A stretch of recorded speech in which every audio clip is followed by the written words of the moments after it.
A warm welcome to our global audience and our distinguished guest speakers.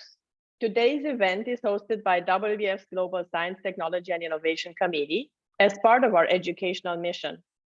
For those of you who might not be familiar with our committee, I would like to remind you of our mission: to connect innovators with smart finance and create a better environment for all investors and entrepreneurs and inventors, specifically to commercialize their inventions, fostering the kind of creative thinking that leads to innovation by open learning and skills development, as well as accelerating technology transfer around the world. Today's event will highlight new strategies and innovation management for post-pandemic economies. Please allow me to share a brief overview of our agenda today. First, we will invite Professor Inderjit Singh to deliver his welcome remarks, followed by a keynote by His Excellency Numane Ferry. Then we will invite you to join a virtual roundtable discussion about the various innovation types and how to leverage the latest innovative technologies in order to achieve breakthrough business success and gain or maintain competitive advantage in this digital economy. I will then introduce our three guest speakers who are also joining us today: Dr. Christina Yanzang, David Koenig, and Ruby Valia. So now, please allow us to start with welcoming Professor Inderjit Singh, and I will share only a tiny glimpse of his bio highlights. Otherwise, we would spend the whole event just sharing his illustrious career. He is currently serving as president of the WBAF Global Startup Committee and Chief Executive Officer of Solstar International. He continues his adjunct professor role on the faculty at Nanyang Tech University and National University of Singapore. In addition to being a former member of parliament in Singapore, he previously also served in numerous key leadership roles, most notably chairman of the Singapore Government Parliamentary Committee for Finance, Trade and Industry, chairman of Intuitive, founding president of the Singapore chapter of the Indus Entrepreneurs, deputy chairman of the Action Community for Entrepreneurs, founder and UTAC president and chief executive officer. For those of you that might not know, that was one of the first unicorns. So we're very grateful to have the founder of the first unicorn among us. Former director at Texas Instruments Singapore, member of the board of the Nanyang Technological University board, and he holds a degree in electronics engineering. Most of the time we don't mention that. Also, he has an MBA from the University of Strathclyde in the UK and an honorary doctorate from Amit University, India. Welcome. Thank you for joining us.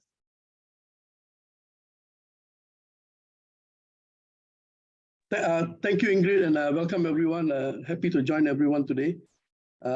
This topic is very close to my heart, as I must be with all of you all. I've been an entrepreneur, but also policymaker, and I teach this in the university about innovation. So I'll just very quickly put my thoughts together. So I hope that can become a background for our panelists today. So the topic is new strategies in innovation management. I'm going to cover more on innovation management in companies, but I'll have one, I'll talk a bit about governments too, since, it's also very important that we have governments involved in helping us create an environment that helps us manage innovation. So, it is, of course, not a new concept, but, it's increasingly becoming a very important thing around the world for companies, for economies, for governments. And so this has always been around. But during the COVID-19 pandemic, we saw an accelerated need for businesses to innovate, to adapt to the new normal. So, you have to move faster than that. So what is innovation? It's basically a very simply practical implementation of ideas. So ideas alone do not form business, but practical implementation of ideas create businesses. So if we take that as a backdrop, let's look at the types of innovations that are out there that we should be paying attention to. We'll look at 4 examples. First is product innovation. Very simply, Apple's iPhone is an example of product innovation. It's not really a technology, but a product innovation. They were not the first in terms of inventing the touchscreen smartphones. Next type of innovation are process innovation. So Toyota, for example, had a lean manufacturing process, which was the backdrop used for lean startup methodology that we do for startups today. So process innovation is the second type that we all should be looking at. Third is organizational type of innovation, and very popular for and famous for this is Google's 20% time policy, where employees are encouraged to spend up to 20% of their paid work time pursuing their personal projects, not even what their bosses or the company requires them. And the fourth type of innovation that hopefully that we all will be discussing will be marketing innovation. And an example will be Coca-Cola, who came out with Share a Coke campaign. They simply looked at 100 famous names around the world and got friends to buy a pair of, in this case, like Chris and Emma bought a pair of Coke and then shared the Coke together. So these are the four types of innovations. Now, how our technology is going to help us innovate? There are many, but I'm just going to cover four. AI and machine learning. Everyone is talking about ChatGPT and all the other generative AI kind of technologies that are out there. This will become very useful for automating process, analyze data, gain insight, and improve decision making. Big data analytics, which is another big area, identifying patterns, trends in customer behavior, market trends, and operational processes. IoTs, connecting devices, connecting systems to improve efficiency and productivity. Cloud computing for storage and scalability that allows quick scalability of business models and businesses. So these will be technologies that can help us implement the type of four innovations that we talked about earlier. And the four building blocks of building effective innovation strategies are these four. Simply ideation, come up with new ideas, brainstorming and so on. Incubation, to develop the ideas and test them out before they are ready for the market. Scaling, once you know that the product is ready for the market, you want to scale the product and services that are already viable from your incubation process. And finally, it works now. You want to diffuse this, spreading and sharing successful ideas around the world, around society and so on. So this will be the four areas that we can work on to build innovation strategies. And finally, I'll talk about government. As I mentioned, I was in government for some time. I spent a lot of time trying to see how we can improve the environment. So policies that can help business innovate. First, that right now, digital transformation support. So Singapore, for example, we are giving incentive to companies grants for them to perform digital transformation. So I think this is one thing that government can do in policies.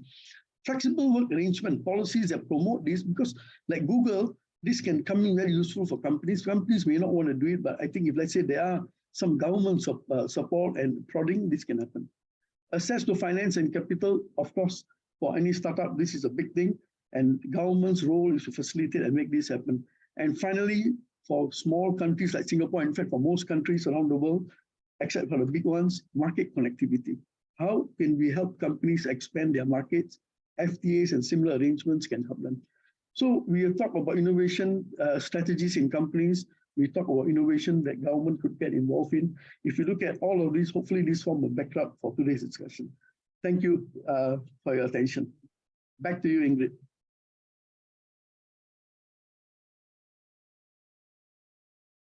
Thank you so much. That was a wonderful presentation. We appreciate your insights and you kept your timing, so that's awesome.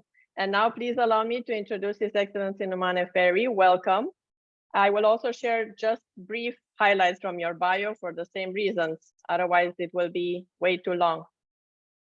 So His Excellency Numane Ferry was the former Tunisian Minister of Information and Communications. He is currently serving as President of MD Ban, as CEO of our Digital Future, as President of the Board of Novation City, as member of the Investment Committee of the Oman Technology Fund, in addition to his WBAF role. Prior to these roles, he was also CEO of Bolabs, launched by BIT, the first privately owned bank in Tunisia. He was trained as a geophysics engineer, and he held several management positions during his career, including at Schlumberger in France, Libya, Norway, Algeria, Indonesia, and Singapore. Welcome to our event, and please deliver your keynote. Thank you very much for the invitation. Thank you, Ingrid, for the invitation, and Professor Singh. It's always difficult to speak after both of you, specifically after the very concise presentation of Professor Singh. So I'm always, when we talk about, I'll talk about science today and investing in science. And every time I talk about science, I feel that I have the imposter syndrome, because I'm a failed scientist myself. I tried to be a scientist, but I didn't manage to continue until the end. The attraction of short gains were too great for the longer good. Maybe that's why now I am investing in scientific innovation and in scientists. Why? Through this few minutes, I'll try to share with you why it is so important now to start investing in when I say deep techs, in scientific-based startups. Over the last few decades, clearly we had the digital revolution, and we knew, a lot of us knew, that digital will be everywhere. And few of us, until 10 years ago, knew that artificial intelligence the layer of artificial intelligence will be everywhere. Now, everyone knows that there will be a layer of artificial intelligence in every single thing, and that's only a few months ago since ChatGPT. So that's in the scale of Dr. Singh, is not the scaling, but the diffusion to everybody. Everybody knew that. So what does the layer of artificial intelligence doing?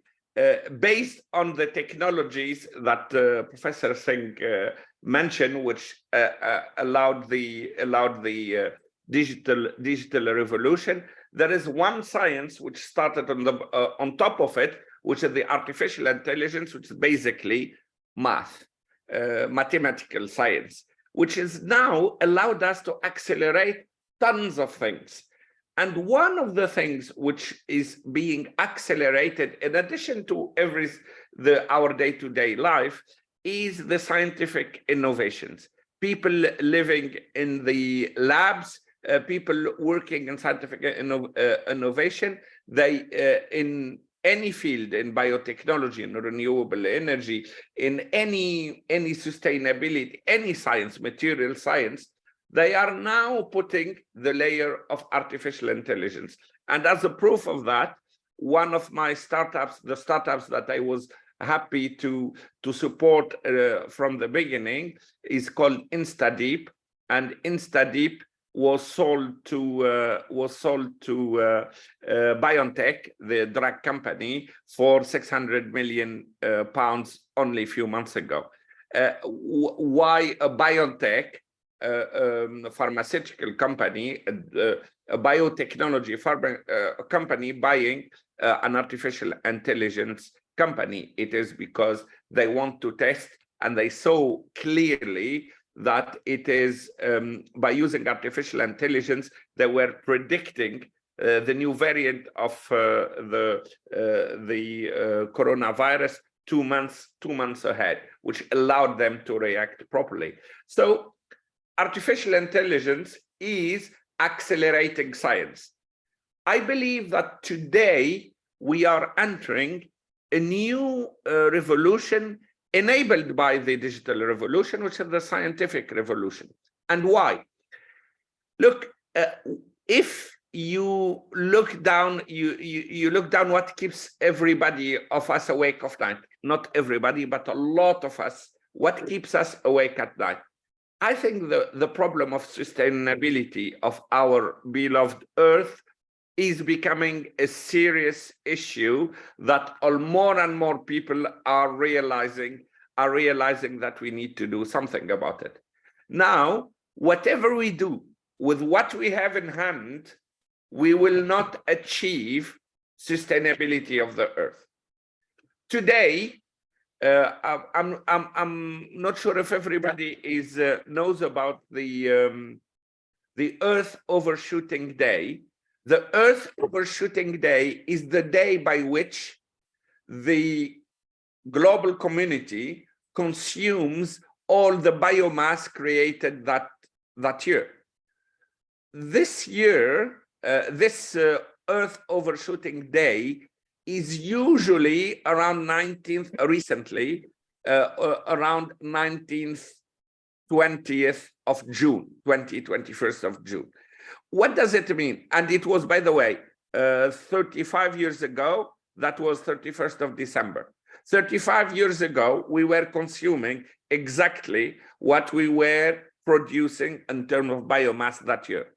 35 years later, we are consuming all what we are producing in mid-June, which means we are, in a year, we are consuming 1.75 times what we produce, what the biomass is produced that year. So we are consuming biomass which is created before, and we are draining, basically, we are draining the earth.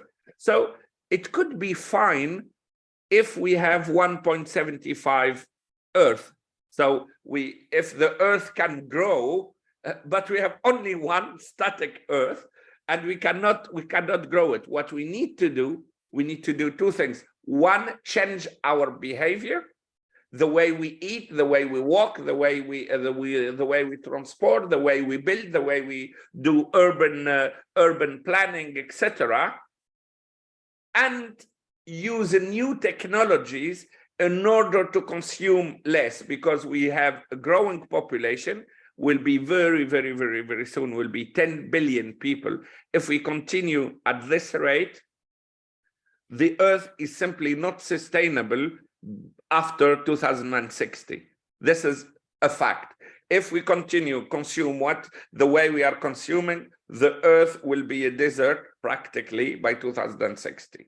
So now there is a conscious by a lot of us that we need not only to optimize the technologies we have, but we need to create new ways of doing things, new science, new technologies and new science. These science are necessarily coming from our thousands or tens of thousands of labs around the globe. And they be as much in South America or North America, Europe, Africa, or Asia. But there is global science and there is local science, which is creating real solution to global problems. So what we are trying to do with my fellow investors is we made a bet. Can a scientist become an entrepreneur? The usual statement is obviously not. A scientist is not an entrepreneur. A scientist is good at science, but not good as an entrepreneur. So we did the study, and we realized that we are challenging fact, and say not facts, that assumption, and based on the fact that scientists are usually mostly the most intelligent people among us, at least their neuronal system works well. They are people who have very open mind. They are very steady in what we do, so they deliver programs. What they didn't have their mind into doing science for economic or social value. They were doing science for the sake of science. So we started an experiment now practically 3 years ago, and we started it in Tunisia, and now we are doing it in the Maghreb, and I hope that we do it widely. Say, okay, let's look at all the scientists, not all, the scientific research that we have done in this country, which reached the technology readiness level 4, which means that there is an innovation in the lab. And let's incentivize the scientist to become an entrepreneur, because usually government says, thank you very much, you discover it now, I will take it, I'll give it to an entrepreneur, he will buy it for me, and they'll make it science. He said, no, let's reverse that. Let's incentivize them to become entrepreneurs. And how? So in order, we need to to incubate them, phase 2 of Dr. Singh stages. We need to incubate them and to tell them what entrepreneurs means, etc., and take some of those who would like to become entrepreneurs. So we looked at 100 and so we saw 800 scientists, 100 and something, 138 wanted to become entrepreneur. We selected 24. Out of 24, after 3 months of pre-incubation, we selected 13, and we stayed with them 1.5 years to help them take their innovation from their labs to the markets. So I am happy to say that experiment was extremely successful. Now, 1 year later, we have 8 startups, scientifically based startups or startups based on scientific innovation that going into the market, and we entered the scale-up phase that Dr. Singh was mentioning. We are now accelerating them by injecting money and funds with them and continue to accompany them. Some of them were intelligent enough, because they are scientists, therefore they are very pragmatic, and decided not to become the CEO of their own company. They said, look, I am happy to own a big chunk of the company, but I'll be happy to become the CTO. Some of them wants to become the CEO of their company, and they build a team, etc. So what I am trying to convey today is that in addition to all the things we are doing right now, and we are doing it beautifully at WBAF and at the investment community, there is a hidden treasure, which is supporting. My plea is to support scientists to become entrepreneurs, specifically these scientists, when they will accumulate all the knowledge and they'll become 60 years old, the governments tell them, thank you very much, go and retire now. And what do you do with all that, with all that knowledge, all that? So the idea is to invest on those, specifically that life expectancy now is going higher. When you are 60 or 65, you will still have 15 years of work in front of you. And we are to invest on these scientists and to help them understand that they don't have necessarily all the skill set that an entrepreneur wants, but they can acquire them very quickly. We can pair them with other people and deliver a solution that reduces that, that will bring us to the sustainability level. Because don't forget that what keeps us awake is the non-sustainability of the earth. By 2060, if we continue to travel the way we travel, to consume the way we consume it, and we continue the trend of overshooting day, this earth will become practically a desert by 2060. So when you get people like Iman, who is a scientist who is using a bacteria for instead of pesticides, and it's hungry. I don't know the name of English in English, but it's biostimulant for. So we produce more.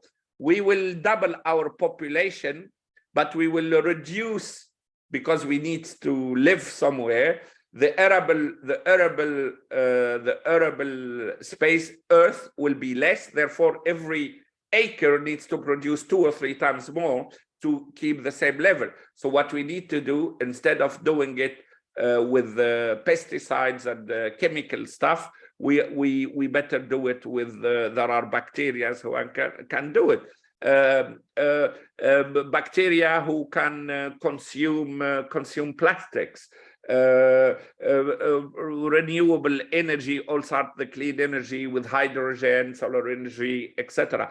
And new material which is made mainly of our waste. All these areas, and I'm not going into the medicine as well. There is plenty of new innovation which is invoked or enabled by artificial intelligence. will be hopefully take us towards a more sustainable Earth.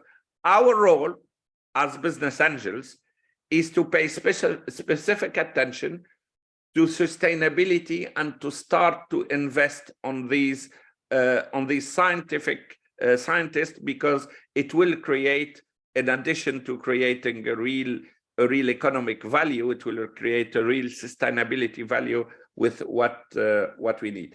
I just wanted to share with you these thoughts, this passion, and through WBAF, I think we and through this particularly this scientific committee, we will do our bit in order to reach 1 millimeter or 1 inch more towards sustainability. Thank you very much. Thank you. Inspirational and motivational keynote, just like our welcome remarks. And I think we have a few specimens of those scientists who turned entrepreneurs even on this call. I'm probably one of them as well.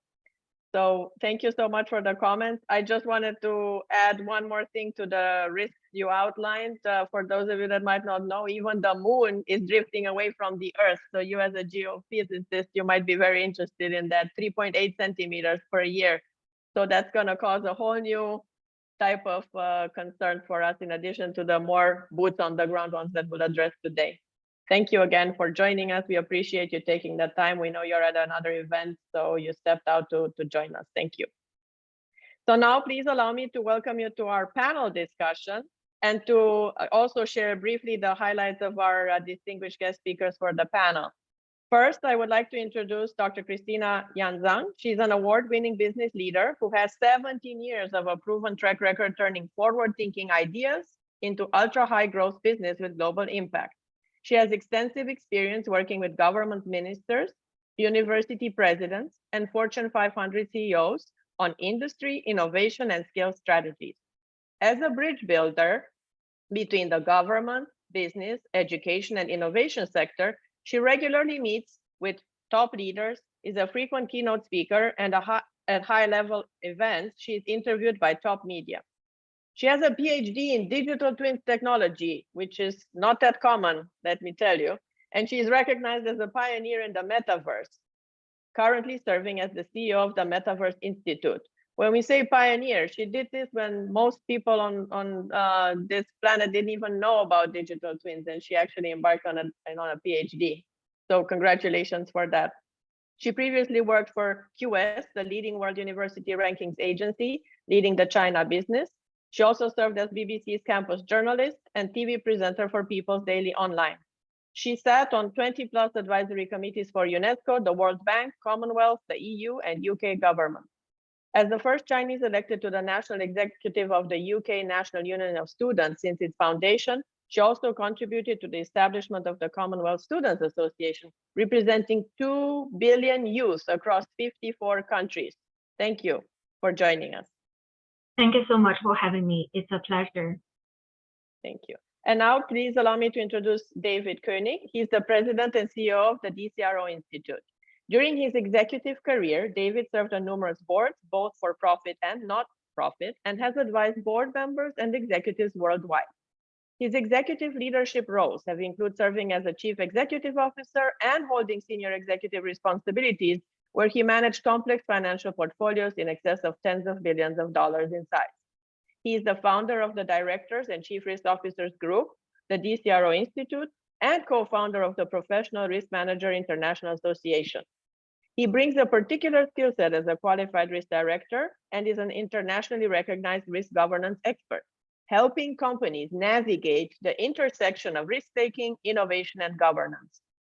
Because of his innovative ideas, David has been invited to speak at more than 150 events on 5 continents and was named as one of the winners of the inaugural M Prize for Management Innovation in the category for Reinventing Leadership.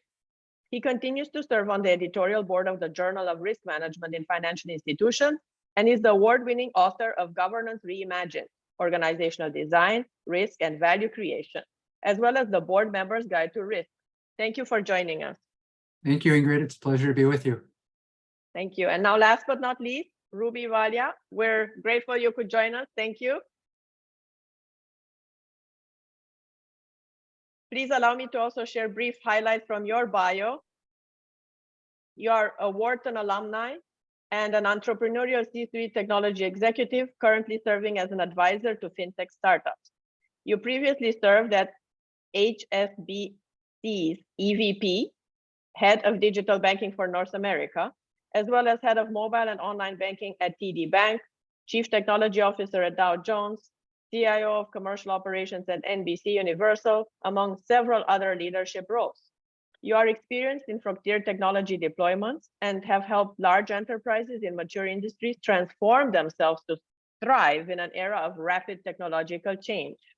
You are a seasoned general manager with operating experience, management skills, and vision to create strategy, attract talent, and execute transforming business models across industry, products, and geographies.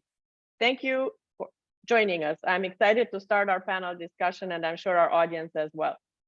So what we'll do is I was hoping we can first start with a round robin of more trend-setting questions, and then we'll dive into deeper expertise for each of you. So let's start, as we discussed, with what are the key innovation trends you have witnessed in the current post-pandemic environment? So let's start with a round robin.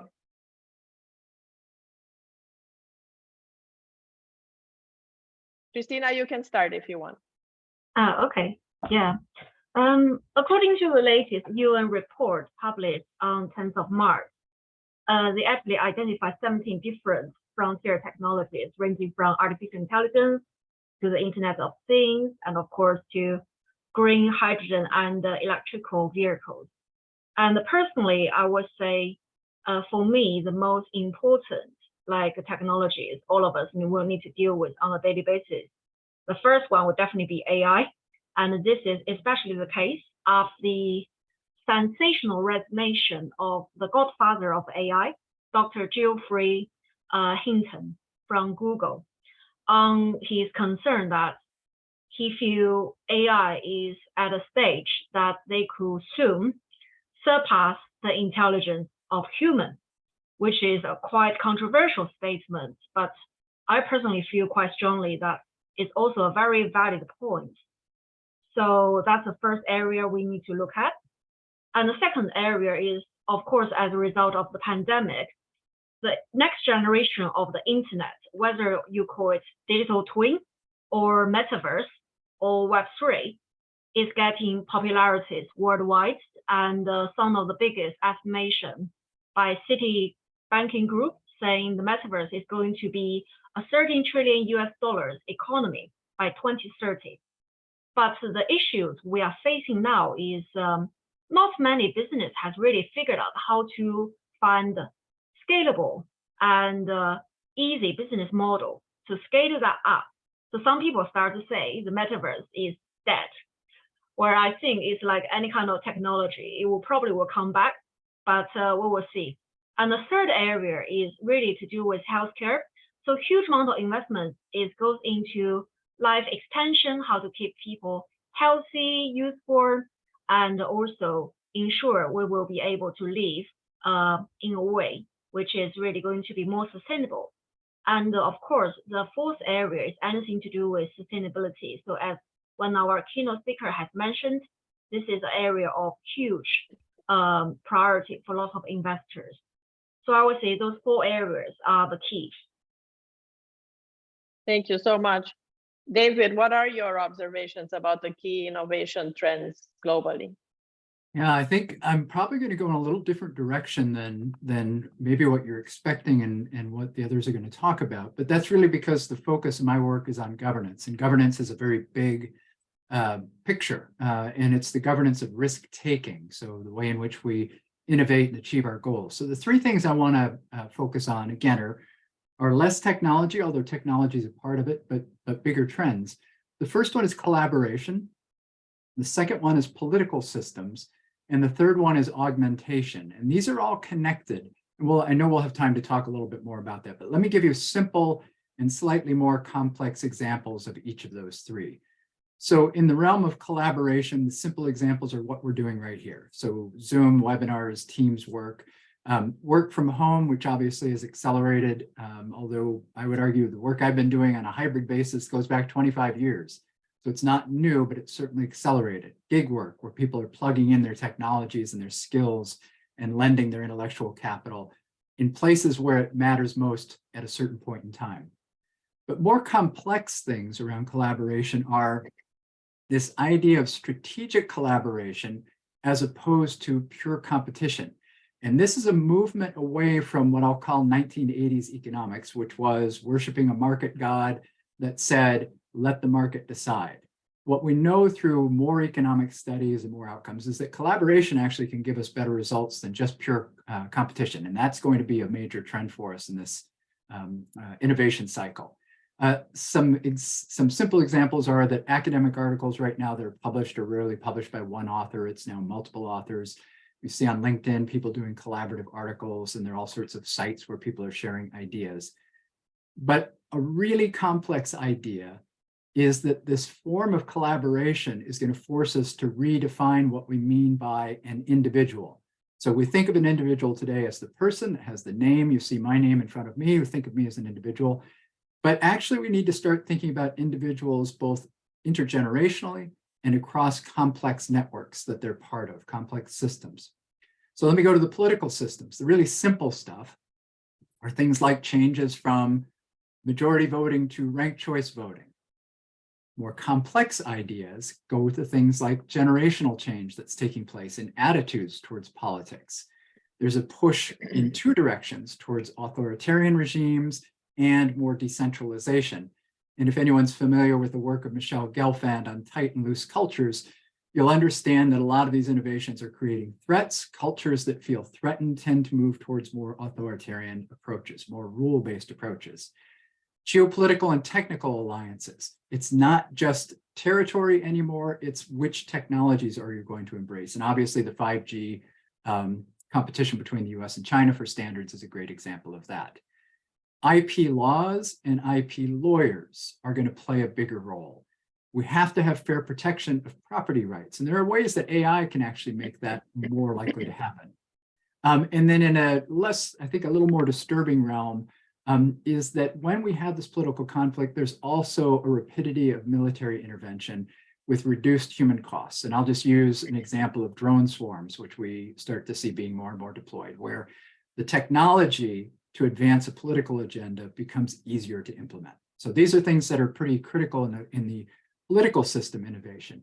And the last one I'll talk about quickly is augmentation. Simple ones, Ingrid, you and I just briefly talked about this before the call. Things like golf trackers that allow you to watch a tournament and enjoy it more because you see what's going on. Augmented sports experiences generally. But more complex in terms of augmentation, and this gets this idea of collaboration.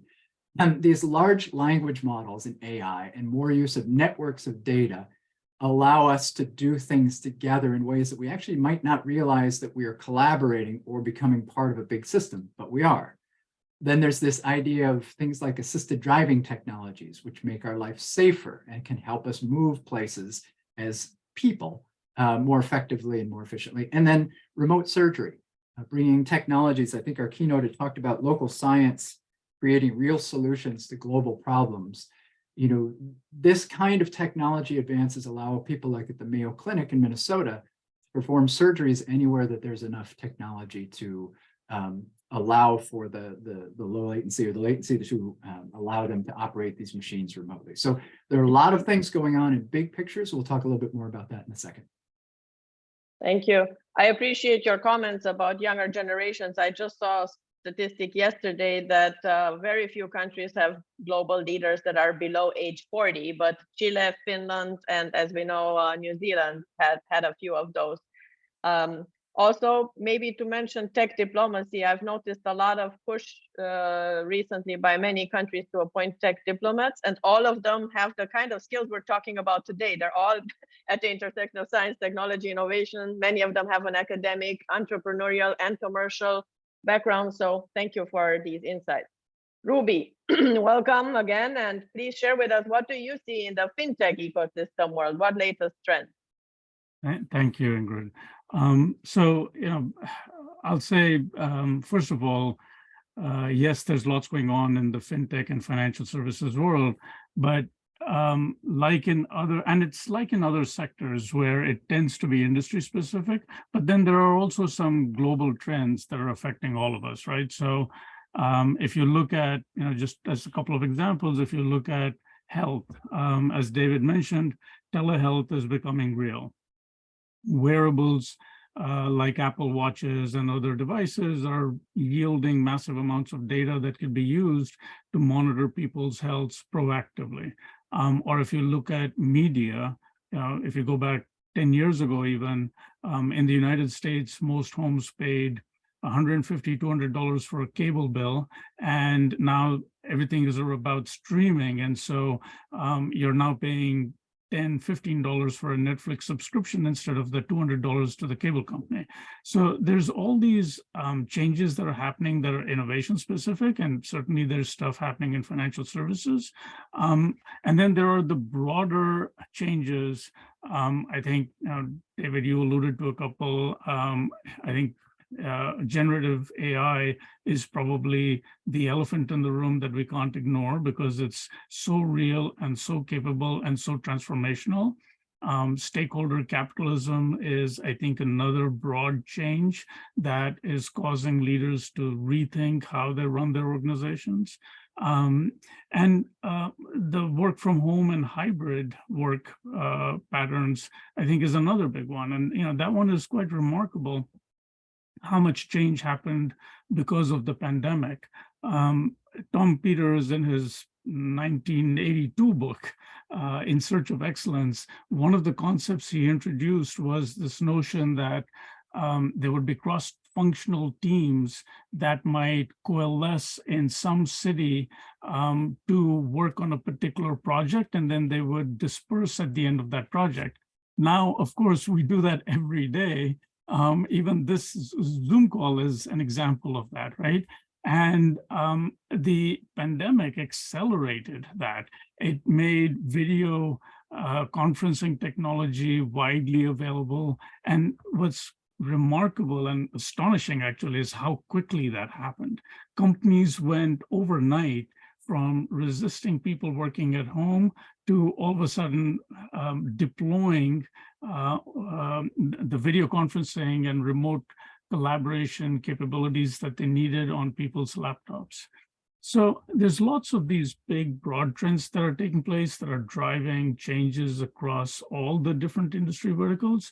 Coming back to financial services for a second, I think the big changes that are happening are around payments and embedded finance. And even the customer interaction model, if you think about it, retail banking for 500 years, starting in Tuscany in the 1400s, they had the same customer interaction model. They would find a busy intersection where there's lots of traffic, and they would set up a branch and they would wait for customers to walk in. And it's only in the last dozen years that, with the introduction of, and with mobile smart phones becoming ubiquitous, that using techniques like push notifications, that companies in the financial services space have a chance to proactively engage with customers, detecting a context or a situation where a customer could benefit from some service and then sending them a push notification. An example would be if you're at an airport about to get on an international flight, you might get a push notification from your bank or your insurance company asking if you need travel insurance, right? And so proactively detecting a potential need of a customer and being able to send them the ability to address that need is something that financial services companies have only had in the last 10 years. And it really changes dramatically how financial companies can anticipate and address the needs of their customers.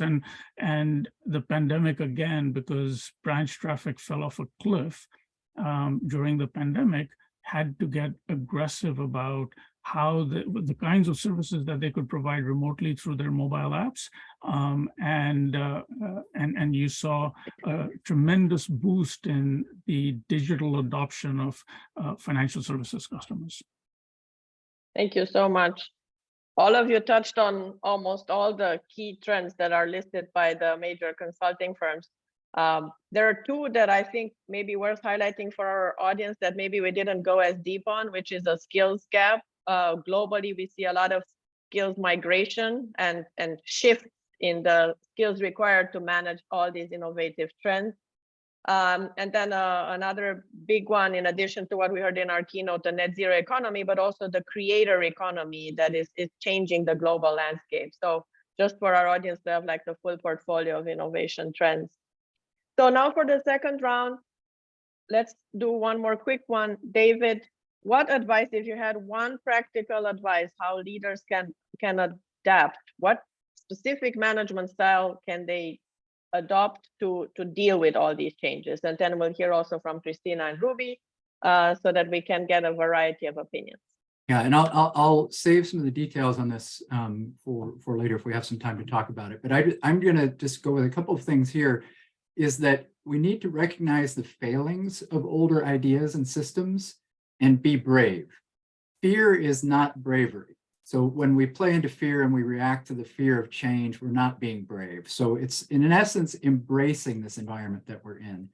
Learn how to distribute authority and governance, and I hopefully we'll have time to talk about that in the spirit of what's been talked about here. Portfolios that have lots and lots and lots of small bets in them. That includes corporate portfolios of ideas. Google was talked about.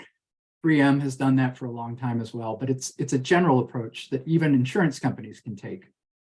And then recognize that the environment we're in is not unusual. The way in which evolution, and it's evolution of species, but also evolution of processes, follows a pattern of stasis and then lots of volatility, followed by another period of stasis. We don't know how long this period of volatility will be, but I think we do know that the speed of change right now is likely to be the slowest that most of us experience in our lifetime. But we will reach another point at which the reshifting of everything we do yields a new environment that's slightly more stable. Thank you. Christina? I think my advice will be really try to have a new type of public, private, and people partnership. The reason I'm mentioning that is we're talking a lot about education. And I think the education should not only apply to our children, our grandchildren, our future generation, but also our aging society, our parents, our grandparents. Because when we are moving ahead with all kinds of different exciting technologies, we need to ensure the ones who create us in the first place do not fall behind. I think that's very important. And another thing, I think we need to educate the regulators, because if they are going to set up very important national, international framework to ensure any kind of technology will be responsible, human-centered, and ethical, they need to figure it out which is the best way to maximize the benefit in a positive fashion, but also minimize any potential risk. So I think this will be quite important. But at the other side, we potentially need to manage how we communicate quite complicated, like policy procedures to the general public to ensure there is no panicking situation. Because I think especially a lot of debate on the generative AI now is a little bit too extreme. Either they are having a doom situation where they say it's going to be a Terminator situation, we are going to be replaced by AI, and Arnold Schwarzenegger will have a thing say, I'll be back, so people are worried. At the other side, people start saying, oh, AI is so awesome, it can have text to images, text to video, text to 3D model, text to metaverse perhaps in the future. So it's going to solve all our problems. It's like a panacea. So I think maybe we should have a more balanced approach, looking at what's really pragmatic, because training AI is hugely environmentally, negative. It's not very friendly. So how can we make a balance to achieve commercial success as well as positive impact is crucial moving ahead. Thank you. Ruby? Yeah, so, I would add to what David and Christina have said by saying, I think the time-tested leadership skills and practices are actually even more relevant today than they used to be. So basic skills like team building, creating a corporate culture, articulating and living the values of the company, worrying about organization and personal development, being thoughtful, emphasizing and over communicating even. These are things that leaders have historically done. And I think in a time of turbulent change, these things are even more important. And part of what they have to do now is also think about the digital DNA of their organizations, because every organization is being affected by the digital transformation that is all around us. And so thinking about customer interactions, if they are a services company, thinking about the portfolio of experiences that they can create for their customers. Going to Christina's point about AI,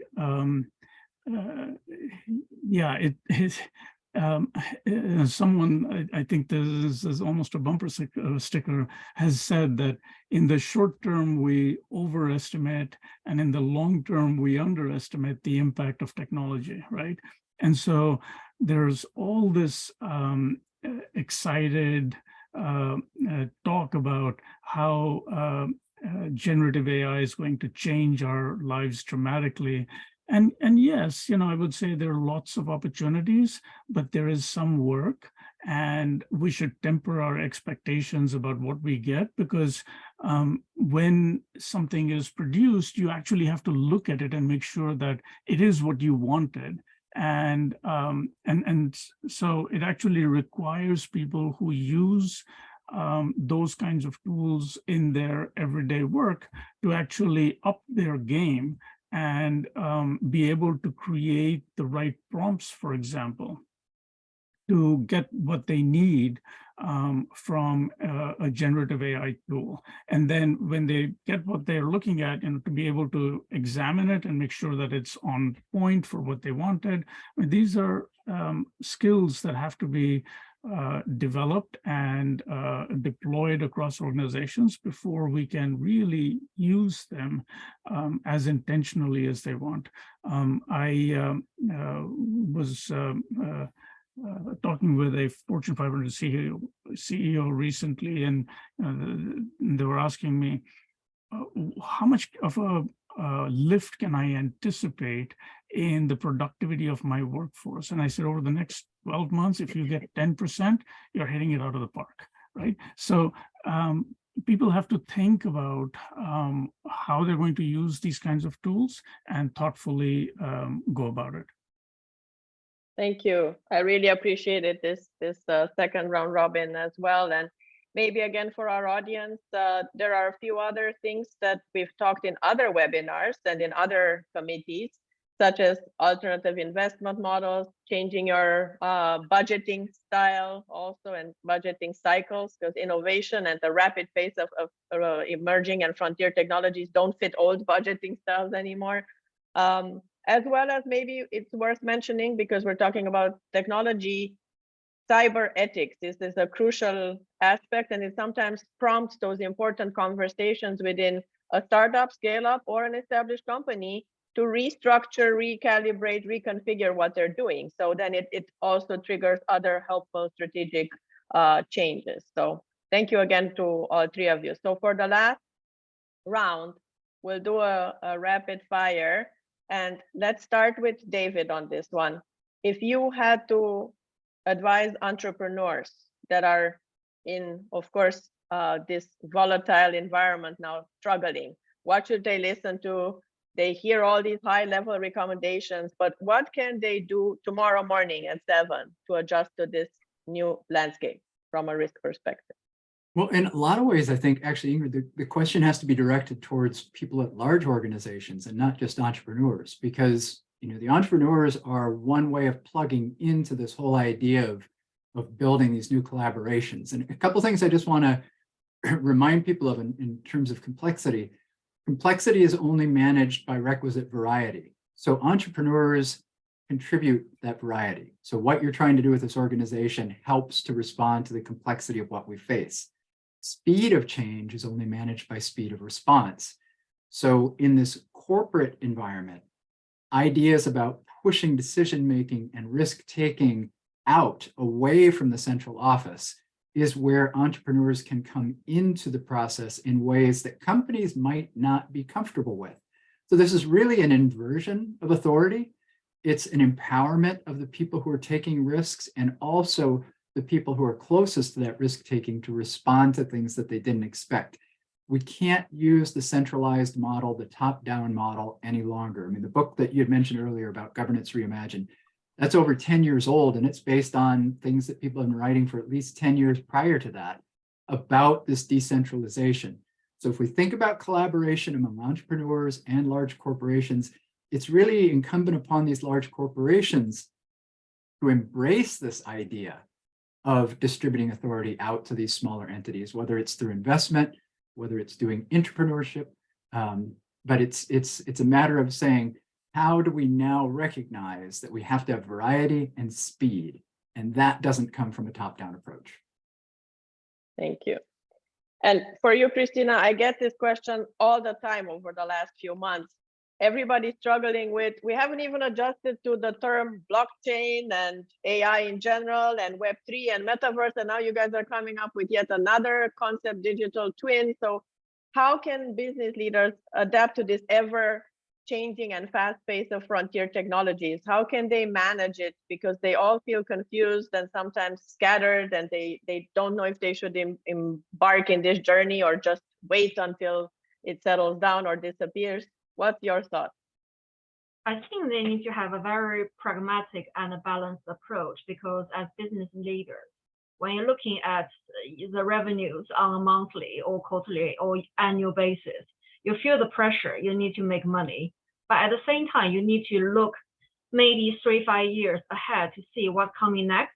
So there is a lot of really major scientific breakthroughs which are on the edge of commercializing. So one key area is content-related technologies, which is getting hotter and hotter in recent years. And of course, another area is like clean energy, as one of the keynote speakers has mentioned, is extremely important to all of us. And I think the really exciting part was announced in February this year by a group of top scientists based in Japan and the US, because they're making breakthrough using non-radioactive nuclear fusion to generate carbon emission-free electricity, which is extremely exciting. And based on their estimation, if they can really produce that at scale, it will allow us to power our whole planet by another 100,000 years. So all the things we are worried about on climate change can be solved, but the issue is probably will be arrived on mass scale by 2030. So I guess it's really about how we can ensure we can survive and have good cash flow to ensure we can arrive at a stage to really prepare for major leap. Either it's quantum leap or digital leap or financial leap. We need to make a balanced approach moving ahead. And also, of course, we need to bear in mind, no major technology will arrive its peak in one go. Even for AI, we had AI winter at least twice in history, each time about 7 years, especially the first time in 1970s, when the UK-based scientists published a report basically saying all the previous huge investment by the government into AI doesn't really achieve ideal results, which lead to the UK government pause funding of AI for 7 years. But then it come back again, and then it was paused. So we need to be looking at the immediate term, medium term, and longer term, be pragmatic, but also be optimistic. Thank you so much. Appreciate those comments. Ruby, what do you see, what should entrepreneurs prepare for, given the big dilemma and divide that we see globally also regarding digital bank currencies and digital assets in general. And with the push of the EU to soon launch their digital currency, as well as other countries talking about reinventing a new global currency. So should entrepreneurs be worried about this? Should they prepare, or should they just ignore and focus on their daily priorities? Yeah, I would say, Christina, that and I'm sorry, Ingrid. I would say Okay. that I would say that entrepreneurs, as they're dealing with all of this change, they can't afford to ignore what is happening in the financial ecosphere, but they really do need to double down on identifying and being crystal clear about what are the customer and product segments with the biggest opportunities for them, and then what is the unique and differentiating capability that they bring to those customers, right? If they can be, this is a time with all of this macroeconomic uncertain conditions, with the cost of capital going through the roof. All companies, actually, not just entrepreneurs, have to be really selective about what they choose to invest in. For large companies, they really have to think about what do we build and versus what do we buy or rent. And they should think about time to market, think about the opportunity cost, what are their core competences, and only choose very selectively to invest in things that are truly strategic for them. And for small companies, again, it's focusing on the customer and product segments with the biggest opportunity and making sure that they have something that differentiates them from the competition. Absolutely. Thank you so much. I can't believe we are on time. We had a wonderful conversation, and I feel like we need another webinar because there's so many topics to discuss. I would like to thank all of our, of course, keynote speakers and our guest panel speakers and our audience, of course, for joining us. And maybe if we sparked your interest, not only join our committee if you're not part of it yet, but also we offer Certified Chief Innovation Executive course through the WBAF. So please check it out if you want to actually be able to advise other companies how to manage this innovation global landscape. That might be the right course for you, or if you know someone else who likes that. Thank you again, and thank you again to Chairman Bebars for offering us the opportunity to host this event, and to our president of the committee and our vice president. And I think our other vice president is here as well. Miguel, if you want to say hi and thank everyone for attending, you're welcome to. I wasn't invited, but I invited myself because I received the wrong link. So I keep listening the whole webinar. So it has been a pleasure, and hopefully next time we will have the opportunity to discuss more, as you say. Absolutely. So next one, then we already will. I know what you're going to want to talk about the impact of generative AI on the employment ecosystem. Perfect. Thank you, Ingrid. It has been a pleasure being here. Bye. Great. Thank you. Thank you all. Have a great day. Bye bye. Thank you. Thank you. Bye, everyone.